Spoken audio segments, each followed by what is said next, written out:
푸틴 러시아 대통령이 북한 방문을 앞두고 이번 방문 목적의 일부를 드러냈습니다. 방북에 앞서 북한 노동신문에 서방의 통제를 받지 않는 무역과 상호 결제 체계를 발전시키자는 내용의 글을 기고했는데요.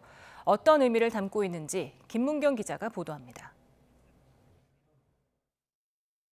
북한 노동신문이 공개한 푸틴 대통령의 기고문입니다. 연대를 이어가는 친선과 협조의 전통이라는 제목의 기고문에 눈에 띄는 내용이 담겼습니다. 푸틴 대통령이 서방의 통제를 받지 않는 무역과 상호 결제 체계를 발전시키고 일방적인 비합법적 제한 조치들을 공동으로 반대해 나갈 것이라고 밝힌 겁니다. 이는 북한과 러시아가 미국 중심의 국제 금융 시스템과 기축통화인 달러화에 영향을 받지 않는 무역 결제 시스템을 갖추겠다는 뜻을 밝힌 것으로 보입니다.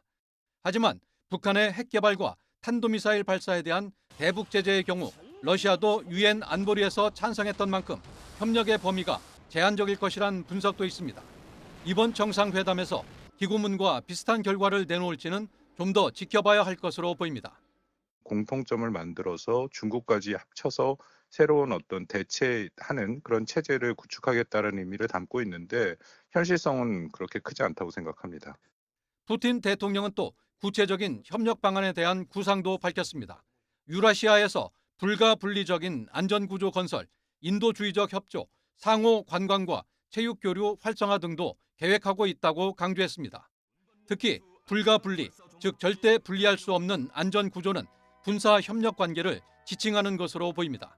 러시아는 이번 방북 기간 포괄적 전략 동반자 협정을 맺을 가능성을 내비쳤는데 이는 가장 높은 관계인 동맹의 바로 아래 단계입니다.